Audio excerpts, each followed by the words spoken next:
Mike here, and I'm here at the 2010 Gem City Comic Con in Dayton, Ohio. Right now I'm located in the creators area where a lot of local artists and some pretty mainstream artists are here signing works, doing portraits for people, sketches and everything. And as you can see, it's quite busy right now. We've got a lot of things going on, and if you're in the area, this is a great place. One of those things you should do is get on the website ahead of time to see who's coming. Maybe there's going to be an artist or a writer that you really like and admire. You know, grab your book, bring it down, have them sign it. They're always more than happy. They always talk to the fans. So we're going to get in there. I've got some books I want autographed, and we'll talk to you later.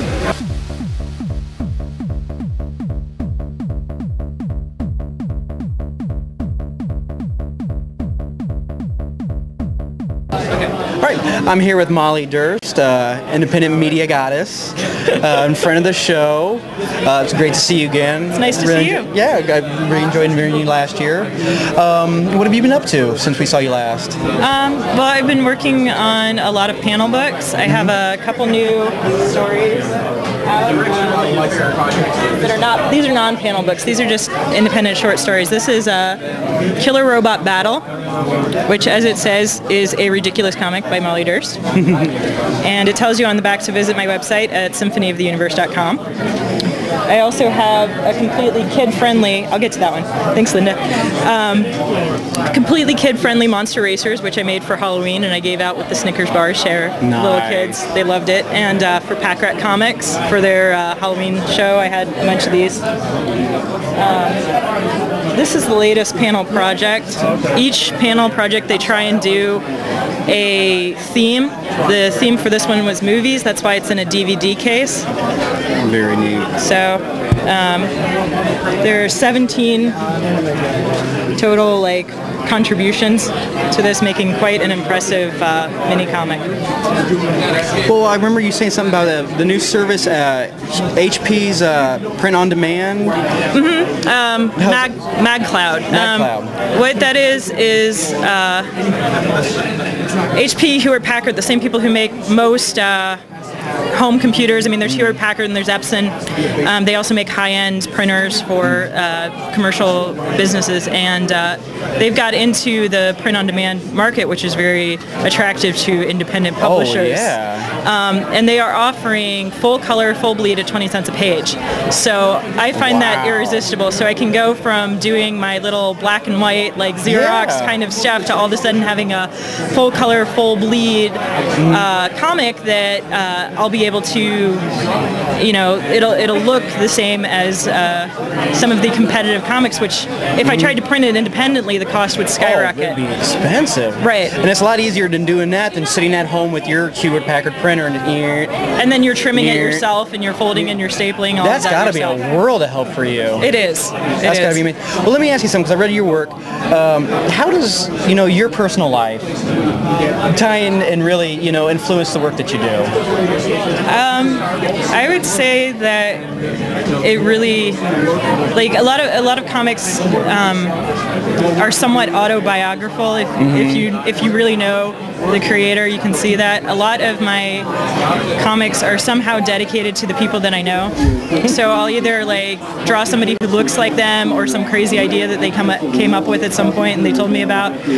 Or something that they said. I'll find a way to work it into a comic book story. So what you're saying is you hand a friend a comic book and they're reading it, and all of a sudden they're going, "Son of a bitch!"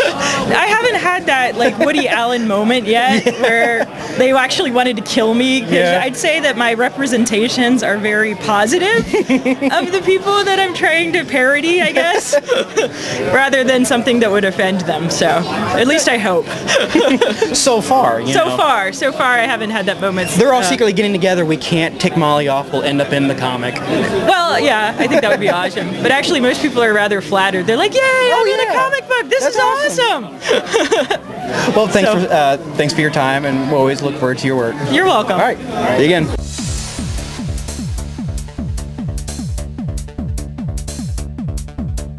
Frank Rainer here for Underground Video Network, and yes, we are here today at Gem City Con, and the first interview for me today is with this fine trio from Comic Related. I have right now Brant Fowler, Chuck Moore, and Mr. John Wilson right now. And my first question is, Chuck, I know a lot of people know about you, but just for those few that don't, tell us a little bit about Comic Related. Comic Related is a comic news and information website. If you kind of think of it as CNN with bonus stuff. It updates 365 days a year, 8 to 16. We're leaning more towards the 16 updates every 24 hours. We got reviews, podcasts, we're doing audio shows, playing around with a whole lot of different things, doing a lot of mixed media stuff, running all the previews, doing interviews. There isn't much in the world of comics that we don't do. If it's comic related, you'll find it here. And one of the things I've noticed that you guys do, you guys really cater a little bit to the smaller, yes, more independent writers and creators and whatnot. So I guess my next question for John then would be, what brought that take on? Well, I think that we feel that the big guys have got enough coverage. There's some real talent out there that deserves to be seen by people that doesn't get as much coverage as it deserves. So we are very much slanted towards the independent creator because there's some incredible work out there that if you're not in that general area, you may not have had the opportunity to see. So we want to get it out there for everyone so they can see what we see every day. Just the sheer amount of talent in this room alone is enough to rival that of a Marvel and DC. So that's kind of our mandate. Is the first thing that Chuck told me when I came to work for Comic Related is we all rise and fall together. So we are all about bringing, if we have any success, we want to bring everyone we know and love up with us. So that's kind of the whole reason behind what we do. Very cool, very cool. Very subversive. I'll tell you right now, there's a secret plan here, and that is that we're going to share just enough of what people know. The Marvel, the DC, the Dark Horse, the Image. We're going to bring that to them so that there's a comfort level with the website. So you can find all the stuff that you really want out of mainstream comics. We're going to lace that with indie and small press. So at the same time we're providing what you may have come looking for, we're introducing you to new series, new creators, new people that you may not have experienced before. And we try and lace it together enough so that the new people get exposure. And we've built a pretty big searchlight, and we're trying to spotlight some people that don't get coverage other places. Right. I was trying to think of a legitimate question for Brant here, but I'll just ask what a friend of mine asked. Brant Fowler, what do you actually contribute to Comic Related, if anything? That's a loaded question, my friend. Actually, it's a shorter question to say what doesn't he do for Comic Related. It would take a lot less time to talk I'm kidding, of course. I'm kidding, of course. So I'll ask Brant this question, then there's a follow-up. Then there's a follow-up. What would you like to see 5 years from now? What would I like to see 5 years from now? Oh, man.